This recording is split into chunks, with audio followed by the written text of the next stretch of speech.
All right, ladies and gentlemen, welcome to Kabbalah Café. Best way to get your week started by studying Kabbalah together and getting inspired for the week. So today we're going to talk about 4 dimensions of sin.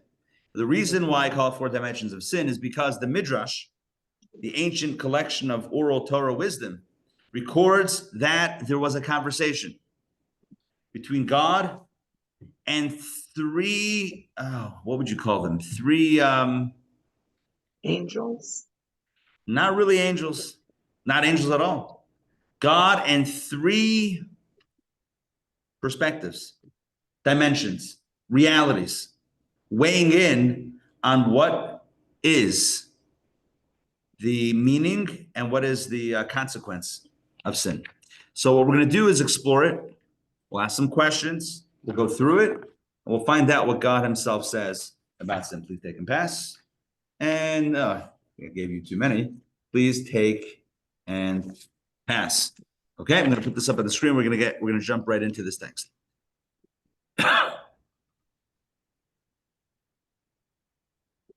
Okay. Yeah, just one-sided. Okay, can you guys see that online? Thumbs up. All good? Yeah. Okay, amazing. All right, 4 dimensions of sin. The Midrash recounts the following dialogue on the significance of sin. Significance in this case doesn't mean like why sin is amazing, 4 reasons why, but on the implication, essentially, of sin. Wisdom was asked. Oh, and by the way, just so you know, wisdom in the Hebrew here is chachma, not seichel. Chachma.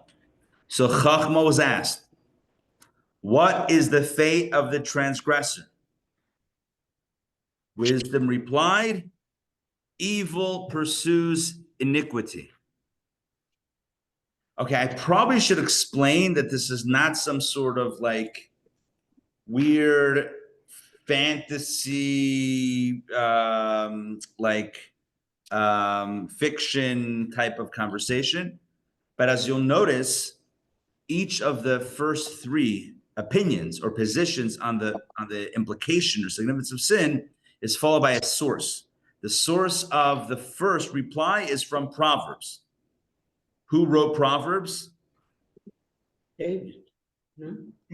King Solomon. What is King Solomon known for? His wisdom.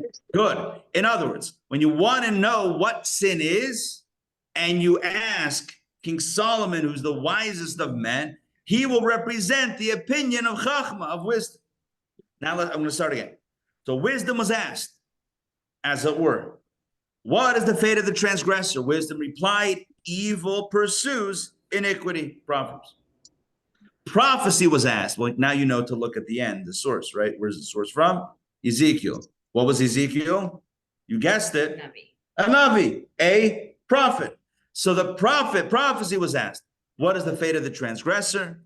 Prophecy replied, the soul that sins, it shall die. Next, the Torah was asked. And you know, if you want to know what the Torah has to say, where would you look? 5 books. Thus, the quote here is from one of the 5, Leviticus. The Torah was asked, what is the fate of the transgressor? Torah replied, he shall bring a guilt offering, and it shall atone for him. Leviticus. Finally, God was asked, what is the fate of the transgressor? God replied, he shall do tshuva, and it shall atone for him. There's no source, right? Signed by God. It's like the line that I once read, you know, Nietzsche famously said, God is dead. So the joke goes that there's a subway station, and scrawled in graffiti on the wall, you know, God is dead, you know, with a little dash and then Nietzsche. And then beneath it, someone else scrawls, Nietzsche is dead. God. Okay, that's right. That's kind of the way that goes.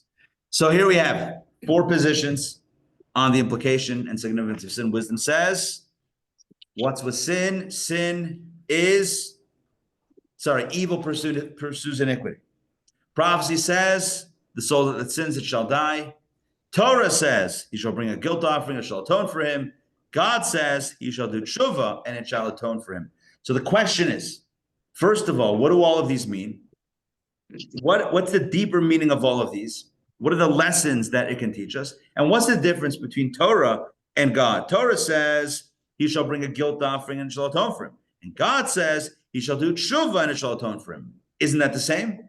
We're reaching atonement both ways. Definitely not. Let's explore. Let's explore. All right. So what we want to do here is begin with wisdom and understand the following. When it comes to wisdom, wisdom has certain traits to it. Wisdom has a very calculated way of looking at things. Wisdom will look at something and determine if it makes sense. So when it comes to sin, wisdom takes a very logical approach. Wisdom says the following. Look, God is not vindictive. God is not angry. God is not bad, and God is not mad. That's not how God works. The reality is that God created a world with rules. God created a world, not only with rules for us, God created a world that has rules of nature and rules of action and reaction, rules of input and output. And if you do something, there are consequences. Fire is hot. It's not a punishment. If you touch fire and you get burned, it's not the fire punishing you. It's a natural consequence. So wisdom takes a very balanced approach and says, look, don't blame the ground for breaking your fall. You tripped. What did you expect? Of course you're going to hit the ground. Don't blame the ground. Don't blame gravity. It's all natural consequence. If you trip, you're going to fall. That's the way it works. That's wisdom. It's a little cold, and it's a little bit unsympathetic. But that's the way seichel, pure chachma is. It's not emotional. Oh, if we were to say that this was compassion speaking, maybe that would be a different thing. Compassion might say, well, you have to understand. But compassion apparently wasn't even consulted here. I don't even know who was the mouthpiece of compassion. But when Chachma is asked, what's the fate of the transgressor? Chachma says very simply, evil pursues iniquity. You do something wrong, bad stuff's going to happen. The next thing you know, you're going to be trailed by bad stuff. Now, some people call it karma. Some people call it divine retribution. Some people call it, I don't know, you can use any sort of, whether it's an old school, religious, doctrinal, dogmatic sounding thing, or a new age, karma. Karma sounds safe, right? Oh, bad karma. It's all the same thing. Evil pursues iniquity, right? It's the line. Do bad things. Whatever. There's some sort of line that I can't. What goes around comes around. Exactly. Right. Evil pursues iniquity. You do something wrong. Don't expect to skate. You play with fire, you're going to get burned. That's the way it is. That's wisdom. That's King Solomon. He's saying, look, you do something bad, bad things are going to happen. It's not a punishment. No one's out to get you. It just is what it is. You put out bad energy, you're going to get bad energy. Look, you want to pollute your waters? Great. Don't complain when polluted rain comes down. What did you think? What did you think? We're going to pollute our drinking water. Now we can't drink it. Shkoya, obviously. What were you thinking? Right? There were civilizations, not even that long ago, that didn't know this, right? I don't know, they buried their dead or whatever it was near sources of water and then they were wondering why they were all dying in plagues. Do you know that the concept of, I'm forgetting the details. The concept of, it's not even that long ago, of like, is it germs or theory? Or just Very recent. There was a hospital I believe, in Europe somewhere, and we're gonna. Hopefully, I'll share enough of the story accurately that number one, it's accurate, and number two, it makes sense in all the contexts. Basically, this hospital, his name was Dr. Simmelweis or something, Jewish guy, I think, maybe not Jewish. And I think it was with women. Yes. So you want the story? So there was a Right, hospital. so they went from one woman to the other and they didn't wash their hands. That's what it was. And the next woman died, the next woman died, the next woman died, until one But- doctor said, maybe we should wash our hands.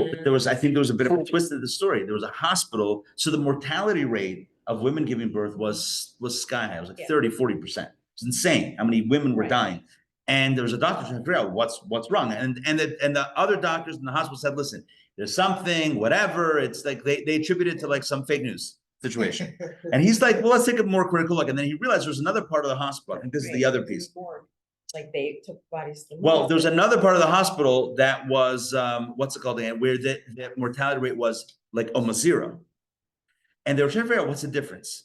And they realized that on the side of the hospital where the moms were dying, the doctors would be doing autopsies and then delivering babies without, and this is before they knew the concept of called germs.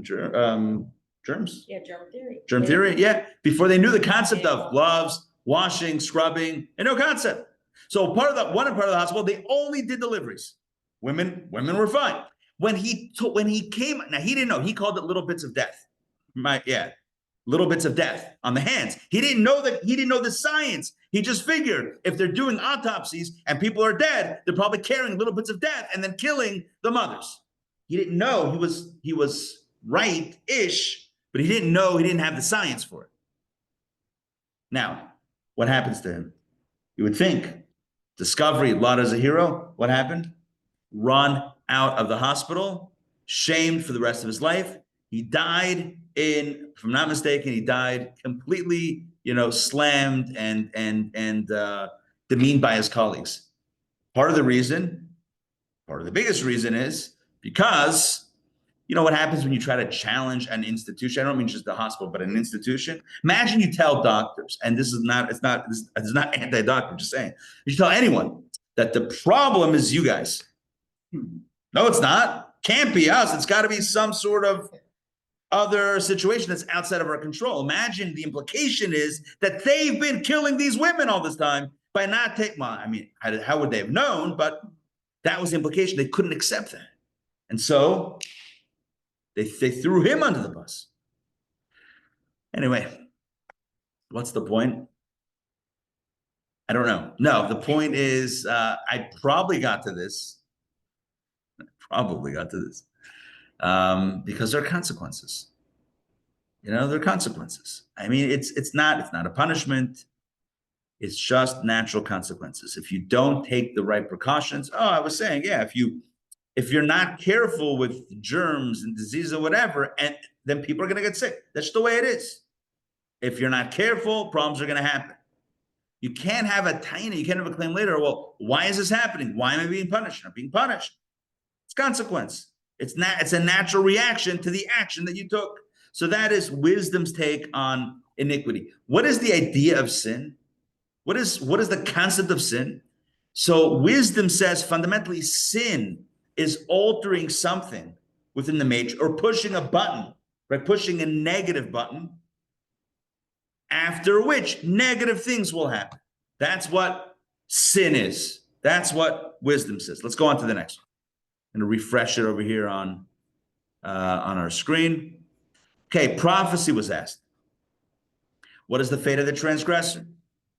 Prophecy replied, the soul that sins, it shall die. Now, that sounds pretty harsh. What does that mean? It's a quote from Ezekiel. But what does that mean in this context? So here's what it is. First of all, let's define prophecy. What is prophecy? When I say prophecy, what comes to mind? Prophecy. Okay, so like channeling something. What else? Prophecy. Foretelling. Foretelling, Nostradamus, right? Foretelling things. Good. I believe that most people, when they think about prophecy, it's about telling the future. Isn't that what a prophet does? Prophet tells the future. Gives a warning. Gives a warning. If you don't, then X, Y, and Z is going to happen. Or I'm telling you this thing is going to happen, or whatever it is, a good prophecy, negative prophecy, but typically a portent of the future. That's typically what most people think about prophecy. In Judaism, the understanding of prophecy and a prophet is a little bit different. Not that prophets don't do that, and maybe they spend a lot of their time doing that, but primarily, a prophet is somebody who is in complete connection with the source. That's the definition of a prophet. A prophet is somebody who is completely attached to the source without any barrier in between. That's why they can channel divine information and share it, because they're connected. So in other words, the whole idea of, oh, I can tell you what's going to happen. I'll tell you who will win the Super Bowl. Not that, not that that's a thing that a prophet would do. If you were a genuine prophet, you wouldn't be doing that. But aside from that, it's not about telling the future. I mean, it's about how did you know the future to tell it? Because you're connected. So prophecy is really about the connection. In fact, Maimonides, when he discusses prophecy in his book, 10 Steps on How to Become a Prophet, it's not a book that he wrote, but when he discusses, that would kind of be cool though, right? Step 1, wash your hands 30 seconds or whatever it is. Okay, but in his discussion, he does discuss kind of like the criteria qualifications of a prophet. None of them are about being able to predict something in the future. It's all about how spiritual, how righteous, how kind of transparent you are to the source. It's all about connection. As a result of the be given information to share all the time, right? Careful, you're driving too fast, you're going to bump into a wall. Not with driving and not with a wall, but right, be careful, don't do that, step back from idolatry, stop treating your neighbor terribly, etc. All these things, it's not going to end well. All of that not coming from a sense of predicting the future or pretending the future. It's really all about connection to the source. So a prophet, the first criteria of a prophet, really the essential criteria of a prophet is about that perfect connection. So when prophecy is asked, so what's sin? How would you capture sin? What would a prophet say? Sin? You know what sin is? Sin is doing something against the will of the source. Oh my gosh. It's all about getting close to the source, cleaving to the source. And now, v'atem hadvekim b'Hashem Elokechem chayim kulchem hayom. You who are connected, hadvekim, davuk, you cleave to the Lord your God. You are alive today. In other words, life is defined. Only God carries life. When we're connected with God, we're connected with life. We channel life. When we breach that connection, we sever the connection. Imagine. For the prophet, it's like an all or nothing proposition. It's like you got to be connected. That's what because that's what a prophet is. It's all about full on connection. Imagine you say, I'm going to do some scuba diving. What's the ones the diving that has like the snorkeling, but not with the thing, but like with a line that goes up. There's some where you carry the tank on your back. Yeah, that's scuba diving. And then there's one where the tank is on the boat, but you've got a line. Imagine the old one. That's the old school style. So imagine that one. Imagine deep sea diving setup. Diving, all right, whatever. So you're going down, but you're not schlepping. I'm going to schlep this thing on my back. Now I'll have a line. Imagine a person says, you know what? Whatever. I'm going to cut this line. I don't need the line. I'm going to cut the line. That's what the prophet says. You're cutting that line? Do you realize that that's the only way you're alive? You think you're alive? What made you alive? How did you become alive? Who are you to make life? What are you saying? Oh yeah, I woke up there, I'm alive. Do you not realize that there's a connection with the source? You're going to mess around. You're going to tamper with the connection. You're going to get close and play chicken with the connection. You're going to be like, oh, right. You're going to like mess around with you're going to see, oh, if I twist it, is it still connected? Right? What if I take a razor blade and start slowly like brushing the edge? Well, why would you do that? The prophet says, the soul that sins it shall die. If you disconnect, it's over. Why would you do that? So that's a completely different take. So remember, Chachma, wisdom says, what's the fate of sin? Well, sin's not good. Sin goes against the art. Sin leads to bad things, right? The program of the universe is do good. You sin, it's going to lead to bad things. That's what wisdom says. Prophecy says it's even worse. It's even worse than bad things happening. I mean, it's all or nothing. I mean, we are hanging by the most precarious of threads. I mean, human life and human existence is hanging by the most precarious of threads. I mean, right? Jostle it a little too much, and life is gone. You want to play around with the connection with God Almighty? You want to play around with that? You want to sin? The soul that sins, it shall die. So that's the perspective of prophecy. Make sense so far? Yeah. 2 down, 2 to go. This is where it gets interesting. Okay, I'm going to share this back. The Torah was asked, because of course it's quoted in Leviticus, what is the fate of the transgressor? Same question, new answer. Torah replied, he shall bring a guilt offering and it shall atone for him. All right, what does this mean? He shall bring a guilt offering and it shall atone for him. So first of all, let me ask the following question. It's just more of making sure we're all on the same page here. What is a guilt offering? Sacrifice. Yeah, but what would it be? Good. It's going to be an animal offering, right? We don't do that today.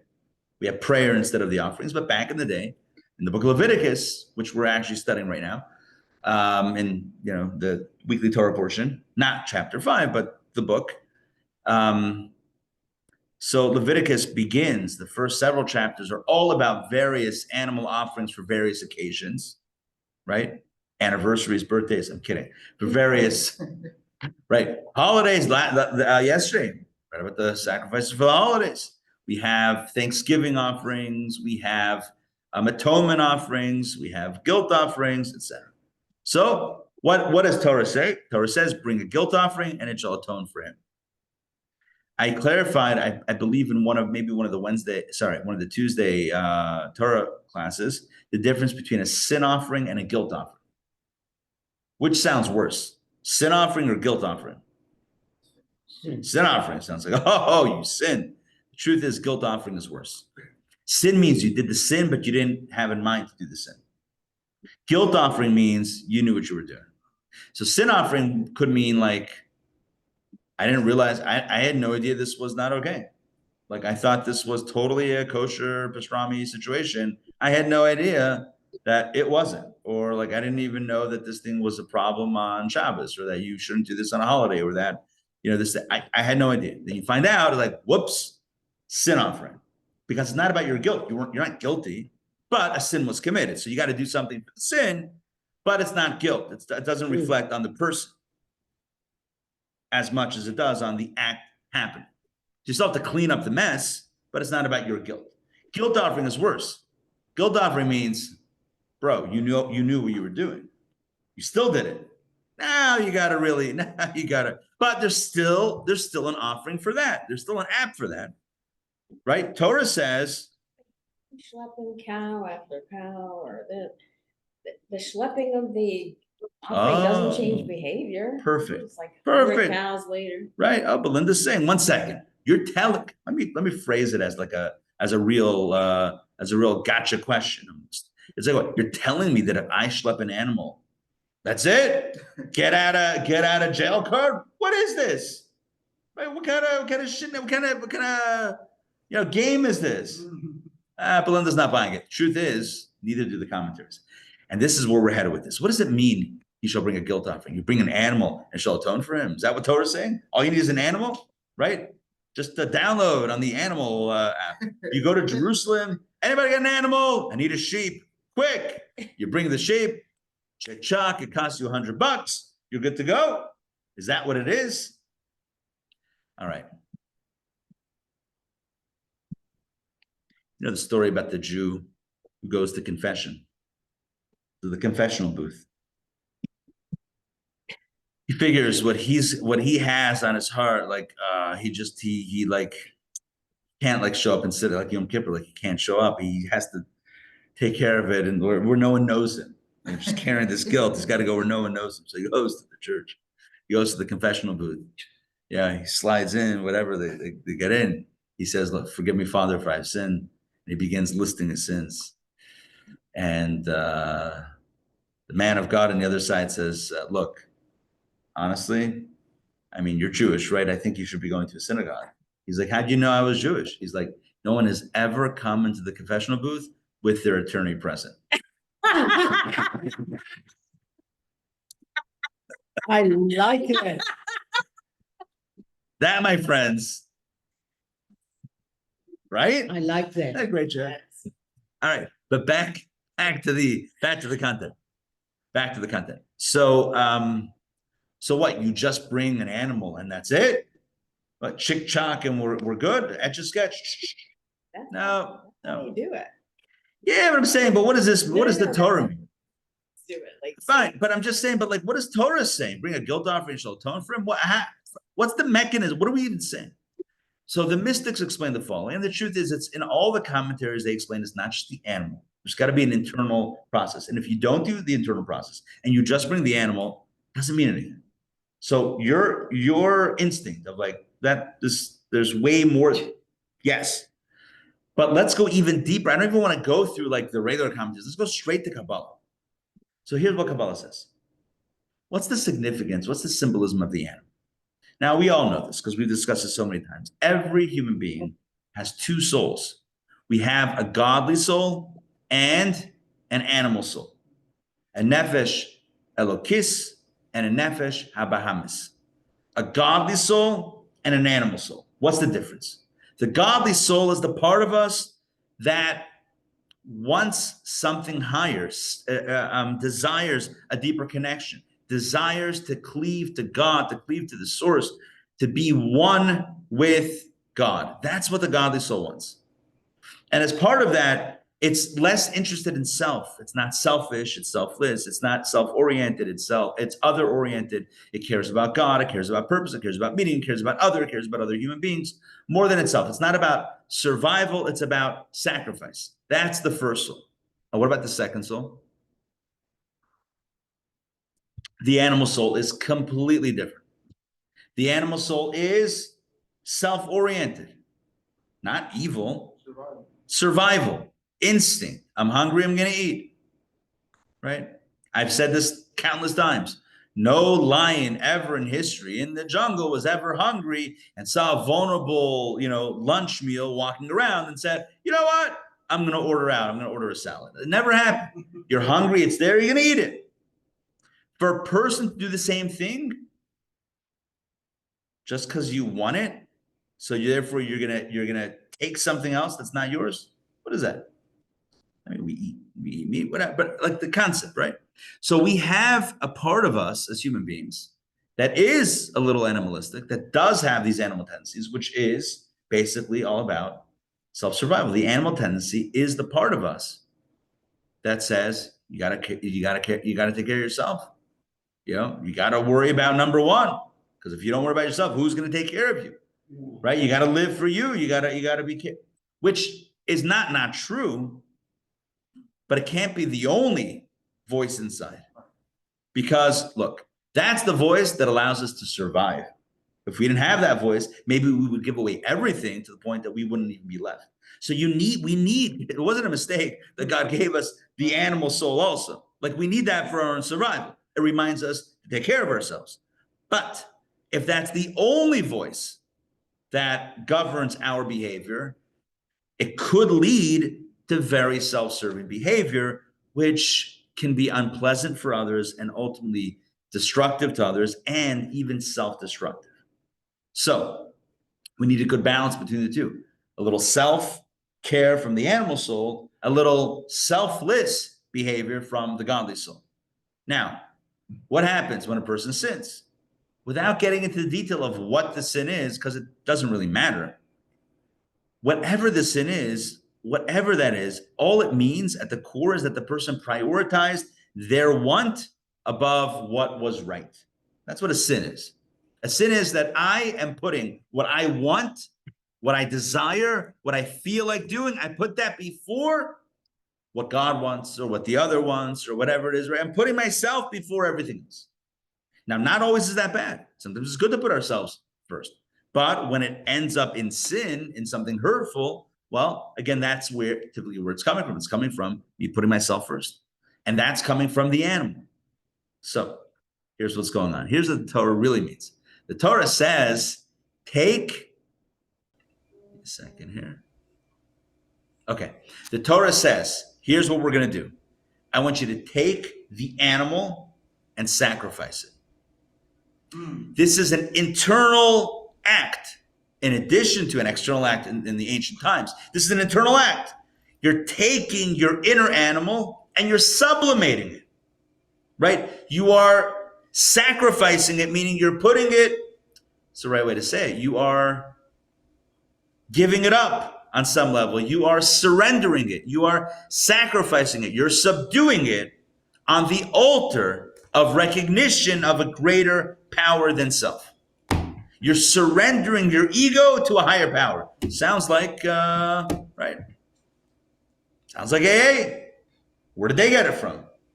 I don't know. They got it from Bible. They got it from spiritual truths. But it's a concept in life, right? What happens, right? Two people are getting along, and then one day one person does something that's hurtful to the other one. And they come back, and so what does change look like? Change looks like the person says, I realized that I did something selfish, and therefore I realized, and it was hurtful to you, right? I recognize that. I'm terribly sorry, and I commit to not putting myself before your needs in a way that's hurtful, or before your needs and hurting, but however that's, I'm not like writing a script here, but the point is that it is about acknowledging that the inner animal, i.e. the ego, got carried away. And therefore, the bringing of the guilt offering is essentially a declaration of what needs to be done inside. What needs to be done inside is deal with the inner animal. It's running amok, right? It's out of control. It's taking us into places that are not so kind and friendly, not so pleasant to ourselves, certainly not to others. So that is the fate of the transgressor according to Torah. Torah says, look, there's a way to deal with the problem. How do we deal with the problem? Addressing the root of the problem. What's the root of the problem? It's not I'm the problem, my totality is the problem. The animal within me is the problem. So let me deal with the animal, and then we can get back to where we need to be. So this is a much more kind and generous approach than the other two. Because wisdom says, look, you mess around, you're going to get burned. Like, that's what wisdom says. Like, you want to push that button? Good luck. Don't come back complaining, when now your finger is now all right. Like, I told you not to touch it. That's what wisdom says. Wisdom says, I told you so. Prophecy says, it's all about God. I mean, along the lines, prophecy is even more. Prophecy is like, dude, we are totally on the precipice of non-existence. Like, our very existence is always by the grace of God. You want to mess with that connection? You're not just going to get burned. I mean, you're talking about total severance. Is that the right way to pronounce it? Totally being severed here, right? You're talking about total self-annihilation. You really want to do that? You're not just going to get burned. You might get knotted, right? Like N-A-U-G-H-T, like not, like N-A-U, N-O-U, whatever, right? Like nullified. Torah says, look, that's not, take it easy, everybody. Sin doesn't mean that the person is rotten or evil. It doesn't necessarily mean that. Sin could mean simply that your animal soul got a little bit ahead of itself. That your animal soul got a little bit too excited.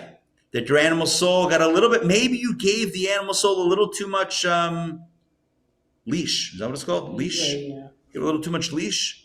And I ran a little too far beyond where it should be contained. Right? The animal soul always needs a little bit of room to walk around, to flex itself, its ego. I like this, I don't like that. It's fine, it's all healthy, it's all good. But when it now crosses over and infringes into someone else and hurts someone else, gave it a little too much leash. It seems like wisdom is like kind of what you're saying. Wisdom takes it from a systemic level, and prophecy tells you from an ultimate consequence level. Mm-hmm. And the Torah is like, here's a handbook for if you say so. Exactly. And Torah's like, look, let's understand what's what. So you just said, like, Right. Let's understand what's going on here. There's way more. It's not so simple. It's not so like, black and white where like, oh, you do this, you're dead. People are complex. The human dynamic, we are comprised of two souls, not just one. So if a person does something wrong, it doesn't mean that the totality of them is evil or bad or wrong or terrible. It's not like, take it easy, prophecy. I know that in your realm, it's all about connection and it's all like, it's very absolute. But human beings are not so absolutist. We're a little bit nuanced. There's a little bit of nuance. We have a godly soul. We also have an animal soul, and it's all about managing the animal soul. Now, this person didn't manage the animal soul correctly. Okay, so what's the response?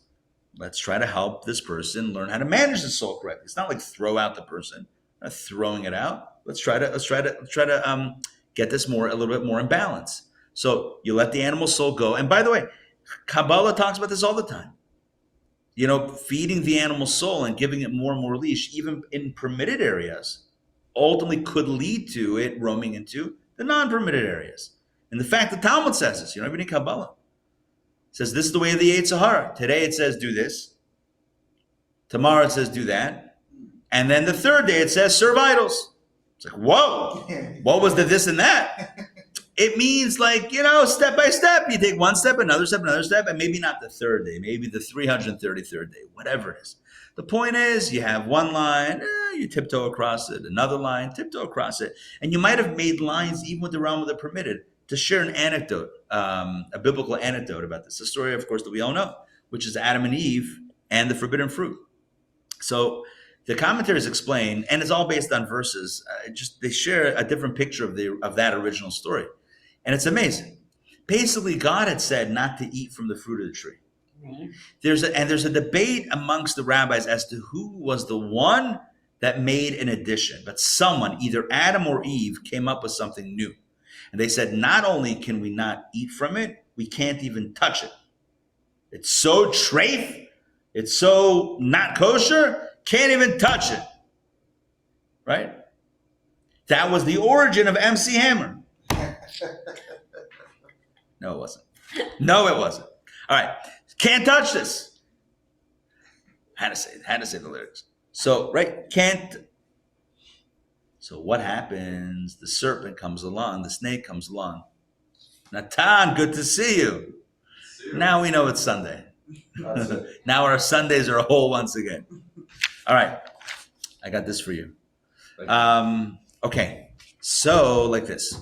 So what happens? The serpent comes along. And the serpent says to Eve, how's it going? How are you enjoying the Garden of Eden? Small talk. And then Eve says, what about this tree? I'm going to eat from it? No, it's forbidden. We can't even touch it. Because if we touch it, we're going to die. So the serpent pushes Eve against the tree. And she touches the tree. And you know what? She doesn't die. And the serpent says, look, you didn't die. You know what? If you eat from the tree, you're also not going to die. The whole thing is fake news. You can touch it. You can eat from it. The only thing that's going to happen is you guys will become wise. Your eyes will become illuminated. You'll become like God. That's why he doesn't want you to eat from it. He doesn't want competition. He wants to keep you guys ignorant. But you're not going to die. Look, I pushed you into it. So sometimes that happens with us. Sorry, one second. I'll just circle back. So the Talmud, the Midrash says, we have to be careful about putting up additional fences. I mean, we know that it's, that historically that's been done in certain situations, but it's not something that we always run to do. Because sometimes you put up too many false fences, you're just going to set yourself up for disaster because it's not sustainable. And then someone's like, well, I'm already breaking the rules, so then whatever. And they don't know the difference between the non-real rule and the real rule. And then you're just, your credibility is gone because you've cried wolf there, and there was no wolf there. There's a lot of reasons, psychological and spiritual, why that's not a great reason. Now, along with that, the Chachamim, the wise rabbis over the generations, did create fences around the Torah in certain instances where they felt that without that fence, people would be heading off a cliff. Like the other joke about the guy that's driving his Corvette, speeding down the windy road. He sees two guys holding up a sign. You guys know this one? It says the end is near. He slows down, rolls down his window a little bit. He slows down a little bit, rolls down his window, says, "You religious kooks and your end of days prophecies, get out of town, get out of here." Rolls his window back up, speeds off, leaves them in the dust. The next moment, a few moments later, you hear tires screeching and a horrific crash sound. And the one guy with the sign turns to the other guy and says, "Maybe we should have reworded the sign to say bridge out." Not the end is near, right? You guys with me? Yes? Okay, good. What's the point? Sometimes you gotta put up a sign that says, stop here. Because if you don't, there's a cliff, like just a little bit up. So sometimes you do have to put up a fence, but sometimes you don't. And an extra fence is not just an extra fence, it's a negative situation. Why am I saying this? What I'm saying is that when it comes to Adam and Eve, right, they put up an extra fence. And because they put up an extra fence, that actually got them into sin. That actually made them sin. So we have the Torah telling us that when it comes to sin, we understand that the sin is not who you are, it's your animal. It's your internal animal that's running away a little bit, right? And how does an animal run away? Because you gave it a little bit of, you gave it some leeway. Because maybe in your head, in your head, you said this is a line, and then it crossed over the line, but maybe it was never a line. And then maybe it crossed over the next line that wasn't really a line. And then at some point you said, you know what? I guess I don't believe in lines anymore.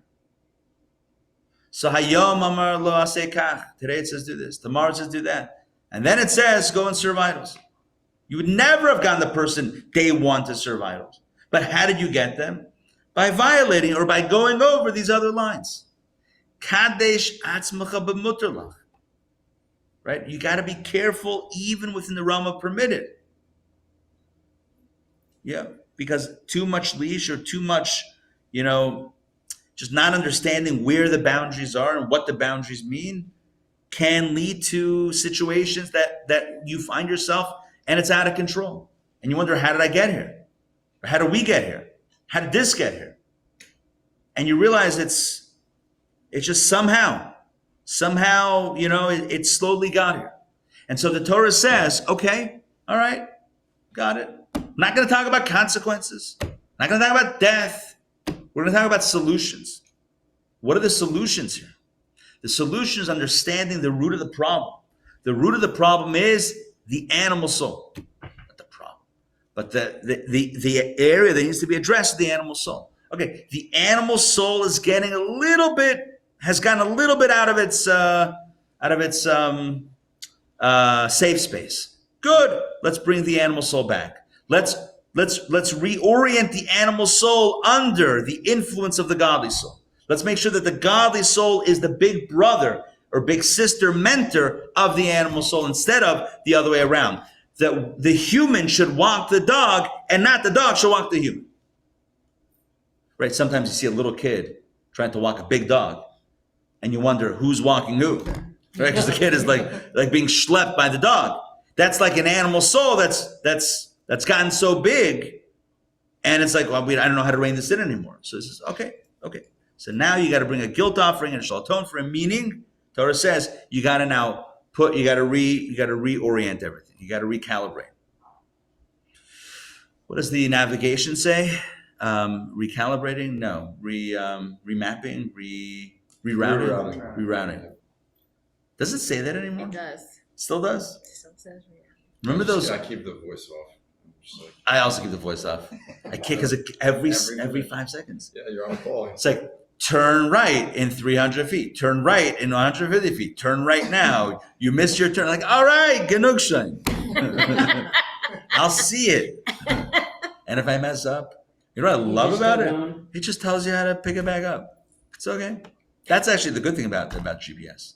Never gets upset. Just reroutes. Doesn't say like, What oh, is you missed. the difference between the offerings, and does the Kohen know? Yes, the difference between the offerings is different animals.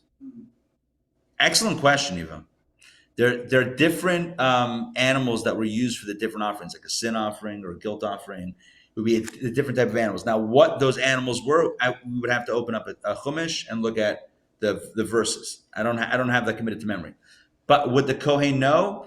Yeah, I mean, he would know what. Okay, 1 second. The Kohen for the offering to be valid, the Kohen has to know which type of offering it is.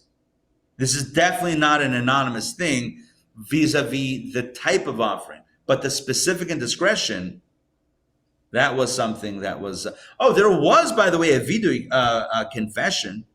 The one who brought the offering recited a confession over the head of the animal, but that's not something that the Kohen was necessarily privy to. It's not like the Kohen had to get involved in that. That was something between the owner and God. And it was about seeing an animal, and I know this is not necessarily 2025 sensibilities and something, even for myself, it's not something that that's intuitive to us. But there was something about, the commentators say, seeing an animal be sacrificed that really drove home. Like, I really need to get my act together. I really need to get my own animal in order. Like this is serious. We could have like 11 bulls. Like seeing something like that, like, oh wow. Yeah, it's like I gotta take care of my business. Like I can't. This is not just like, oh, I'm so sorry. Like we're back to life. This is something. It's like it was an emotional process. It was meant, and if it wasn't, then it didn't do what it was supposed to do. It had to be an internal process, not just an external. Oh, here I paid for an animal as a donation. Enjoy, right, to the temple. It's not like God is looking for, I need another animal just because I'm hungry. Like, what does that even mean? It's not a thing. It was about a person's experience. So that's the third perspective. Torah's perspective is, let's work on rehabilitation. Let's work on repair. How do we repair? We're not going to talk about the fact that, if you touch fire, you're going to get burned. That's what wisdom says. Wisdom is cold. Wisdom is the I told you so voice. It's like, well, I told you so. It's like kid comes crying, fell off the monkey bars. Well, I told you not to climb it. Like, why'd you do that? Like, it's way too high. I mean, you're 3. What were you thinking? Is that an intellectual? Sure, it's not a compassionate response. That's wisdom. Wisdom says evil pursues iniquity, right? Mess around, enjoy. You're gonna get burned. You're gonna get hurt. Of course, you're gonna get hurt. That's wisdom. Prophecy says even stronger. Prophecy says, look. The only way we live is plugged directly into God. You want to sever that connection? You want to say to God, no, thank you, I'm out. I'm on my own? Really? You want to cut the cord of your oxygen tank? You want to do that? Okay. The soul that sins, it shall die. I mean, that's now you're not just going to get burned. That's a death sentence. So prophecy is even like next level from wisdom. Torah goes in a completely different direction. Torah's perspective in Leviticus is, look, we're going to try to heal the person here. Healing the person means we look at the whole person. It's a very holistic type of healing. Who are you? What's under the hood? What's going on? What are the dynamics that led you to this behavior? It's not your godly soul. It's not like you have no good left inside. You have plenty of good. You're a good person who did something wrong. Okay, great. Let's isolate and identify, where's this wrong thing coming from? How can we fix it? How can we get the animal back on track? How can we make sure that when you have that urge, or you have that tendency, or you have that instinct, or you have that reaction, what is another reaction or a follow-up that can help quell that and quiet that and push that down and suppress it, or whatever the right language is? How can we work with it? That is the Torah's response. Let's work with it moving forward, because we're not going to get rid of the animal soul. So how do we manage the animal soul? How do we train the animal soul? How to tame your inner dragon? Kabbalah mode, right? That's the question. How to train your inner animal.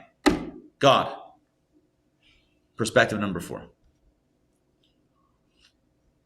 Probably not surprisingly, God is a completely different perspective. Sounds very similar. God was asked, let me put this back up. God was asked, what is the fate of the transgressor?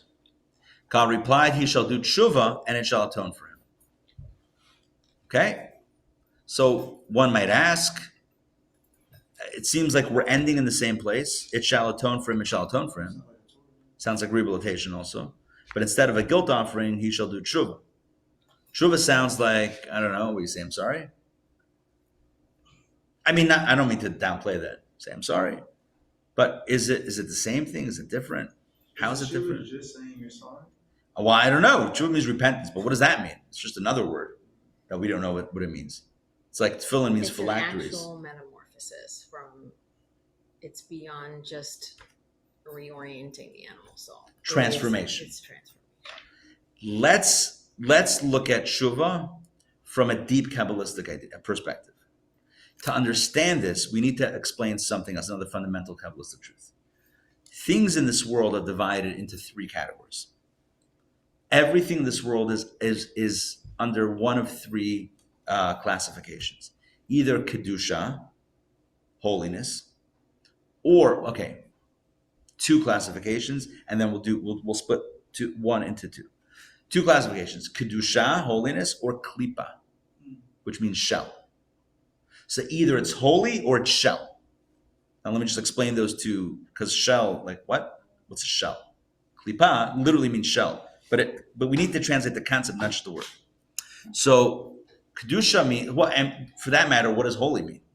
I don't know. We think we know what holy means, but holy might as well mean shell. Like what is holy? Like holy? Maybe we have a picture in our head of something shining. I don't know. Like what is holy actually? So here's what it is. At its core, holy means that which is, and I'm going to use a word that I use very often, you probably have noticed, transparent. What do I mean by transparent? Can I use this? Yeah, sure. Okay. This is a bottle of alkaline water, right? Which I love because and I actually make my own at home. I put batteries inside and shake it up Lithium for an hour. perfect. No, alkaline batteries. I'll put it in for a while. Alkaline. I'm kidding. Right. So this is okay. So what's cool about this, and what's cool about this, is that this is a great example of holy and klipa, kedusha and klipa. What's the difference? Can you see what's inside? That's it. Very simple. Can you immediately see what's inside? Anything that, and okay, let me just one more element of information, and what's inside is God. Okay, always. What's inside is always God. So anything that when you look at it, you see, oh, I see God. Through it, in it, by it, because of it, that's what we call holy. Anything that you look at and you say, oh, I see a cup. I see a cup. What's inside? I don't know. I see a cup. That's klipa. Klipa is the shell that covers what's inside. Kedusha means it's transparent to what's inside, which is God. Everything is powered by God. Like PCs are powered by Intel, many of them. Maybe not anymore. But at least back in the day, you would get it with the sticker. You get like 3 stickers, right? Windows, me. Remember that? Me? Windows 98. 98. I should have got 98. 98's way better than me. Windows 98. Classic. Games you can play. Windows 98. It's amazing. Yeah, I would say Windows 98, powered by Intel inside, whatever it would say. Great. All right. Look, holiness is transparency. You look at it and you see what's inside, powered by God. Right? Intel inside, God inside. That's holy. Klipa means anything you look at and you don't see God. You just see the outside. You see it, not its essence, not its truth. You see it, you see the facade, see the outside, not the inside. That's klipa. There's 2 types of klipa. I told you we're going to get to 3. Here's how we get to 3. Within klipa, there's 2 types. There's klipat noga, and then shalosh klipot hatmeot. You have what's called the translucent shell, or the shining shell. And then you have the shells of the 3 dimensions of impurity. To explain the difference between a banana And I don't know what nut it is, but we had some on Passover, and I could not crack that shell. It was like Walnut. maybe hazelnut. I don't know. It's one of those. Walnut. I'm not a Bucky in nut, but like there was one of them that I was really struggling. Like just crack it, and then it breaks. You can't even get the thing out. It was a disaster. Brown, dark brown. Yeah. Okay, Yeah. Brazil nut. I Brazil think nut? It's a Brazil nut. Got it. All right. Very healthy for you. Well, apparently. You gotta work The for one it. guy You that gotta got work it. for The one guy that got it told us. That's Yeah. how we know. All right, here we go. What's the difference? So one peel, one shell is soft. You can peel it. It doesn't get too much in the way. With one quick motion, chick-chock, it's gone. And you access, the inside is accessible. But there's certain shells where the inside is inaccessible. You can't crack it. I don't mean Brazil, because I'm sure people know how to do it. I just don't know how to do it. But I mean, there's some shells that objectively cannot be cracked. You cannot access what's inside. God is definitely inside, but you're not going to be able to get it. You don't have the tools. I don't have the tools. Human beings don't have the tools to access it. So there's two levels of klipa. Again, there's 3 dimensions. Transparent, you see it, it's holy, it's a mitzvah. A Torah scroll, tefillin, a mezuzah, whatever. It's things that are holy, holy items, holy objects, holy ideas, holy concepts. They speak an inner truth. They don't get in the way. Then you have everything else. A table, a computer, a phone, a paper, everything else. When you look at it, you see it. You don't see God. You see it first. But some things are the peels are easily taken off. Say, this is not just tea. It's also a beverage that can help, I don't know. Your immune system. Or in this case, just like if I need a drink of water or a drink of something a little bit warm, it's not warm, like that, right? Something, a little warm drink to help teach some Kabbalah. Great. So it's for a good cause. So even though it doesn't, I don't see God in it. I don't see God. Did you notice God? No God in there. Okay. But it could be, we use it for a good purpose. And therefore it's like you open it up, you peel it, and like, this too is for God. This too is from God. This too is all about, God's purpose in this world. And I found it, I discovered it, and I revealed it in this place, and it's amazing. Then there are things that no matter what you do, you will never crack that shell. And so, and now you might be wondering, well, how do I know what those things are? How will there be caution tape around it? Like, don't even try? Don't even bother? Yes. The caution tape is in the Torah. Anything the Torah says, don't touch, like just don't get involved. It's because the shell is impenetrable. You can't access it. Even if you ate it, even if you studied Torah after it, it didn't help you. You can't access the sparks, let's just use the word sparks. The sparks of holiness, of divinity inside cannot be extracted. You cannot break that shell. So you want to waste your time with that? So that's what anything that the Torah says is asur, forbidden, that's the yellow caution tape saying, save your hands, you're not going to crack that nut. Just don't bother. Walk away. Just move on to something else that you can peel, that you can access, that you can elevate, that you can leverage, for something that you can transform from opaque to transparent. Put your energy in that as opposed to knocking your head against the brick wall. You're never going to open that up.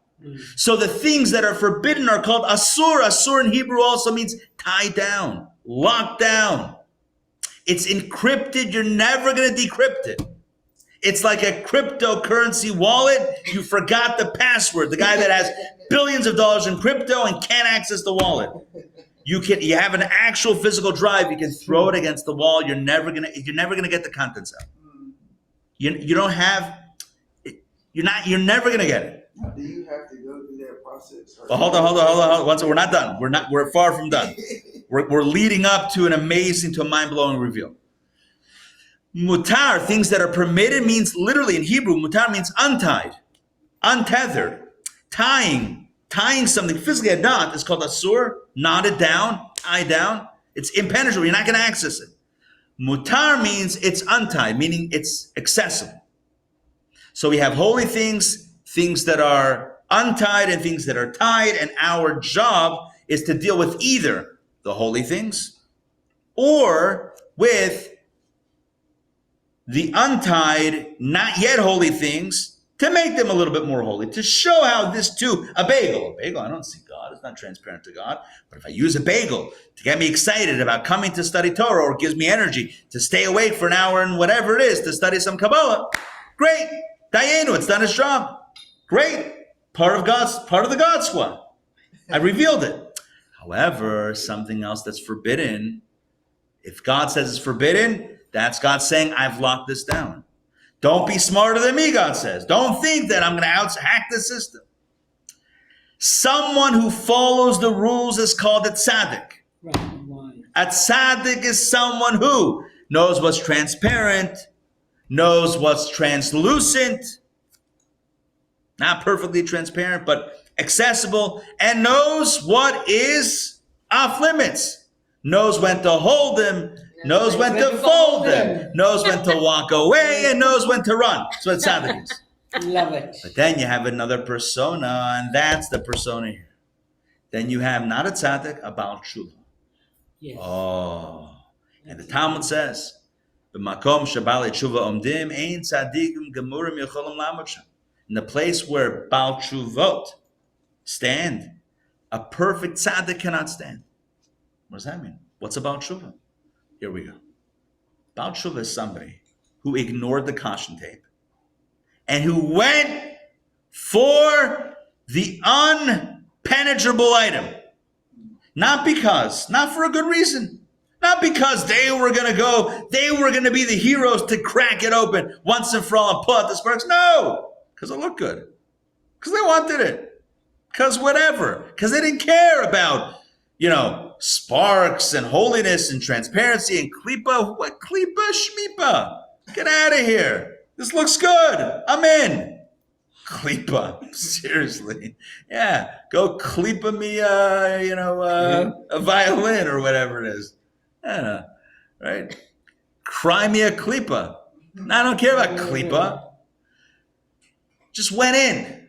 But then at some point later, the fact that they were enmeshed on some level, or maybe on every level, with the impenetrable elements of reality, with the forbidden fruit of reality, as it were, with the caution tape, biohazard, skull and crossbones, emblazoned items, that bothers them. And it bothers them so deeply that they're now, even more than before and more than ever before, committed to return, committed to rebuild a relationship with God, relationship with self, relationship with soul, relationship with purpose. Because of wandering into the dark side, as it were. This is the Baal Tshuva. And you know what happens?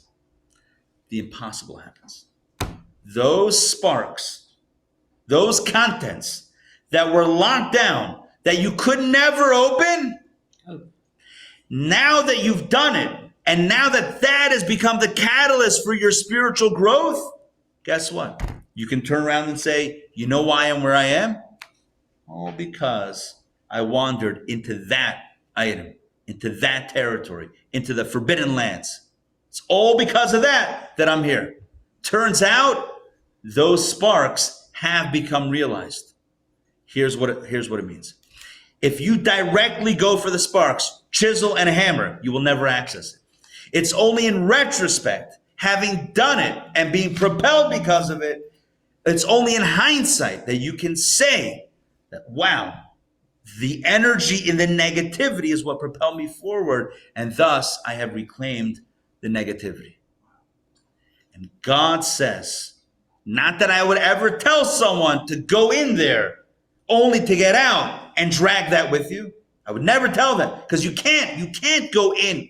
It's one of those things, you can't go in head first, only backwards. You can't go in straight. It's only on the rebound. And you can't rebound if you went into rebound. That's not a rebound. You can't rebound if you went in to rebound. I know I'm saying the same thing, but I can't even explain it. You can't. A rebound means you're like, what did I do? You can't say, I'm doing it, and then say, oh, what did I do? You knew what you were doing. There's no concept of rebound if you intentionally did it. It's only when you went in. You said, because you didn't care. But now you care. And now in retrospect, that is propelling your spiritual journey, your Jewish journey forward. And it's like, oh, wow. Like the devastation of dabbling in destructive dimensions, the alliteration is real, right? That devastation is now the greatest catalyst and impetus of growth. Wow. Now you've reclaimed those untouchable sparks, the forbidden fruit, the part that was unattainable. You now have that. Oh, that's about tshuva. That's why in the place that Balei Tshuva stand, tzaddikim can't stand there because they don't have with them a third of reality they've never touched. This guy touched that third and is elevated. Elevated the impossible. Did the impossible. It can't be elevated. This guy did it. How? Tshuva. That's what God says. The Torah says simply, you can get back to being a good person. God says, that's it. Get back to zero. That's it. That's the goal of life, is that when you dip down below the median to get back up, to get back onto the lane, you veered off the lane, now back in the lane. That's it. I dipped just to go back. If I'm dipping anyway, you got to go up. God says, what is the fate of the transgressor? Sorry, God was asked, what is the fate of the transgressor? God replied, he shall do tshuva and it shall atone for him.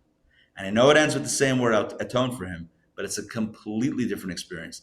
Doing tshuva is not just getting back to where you started.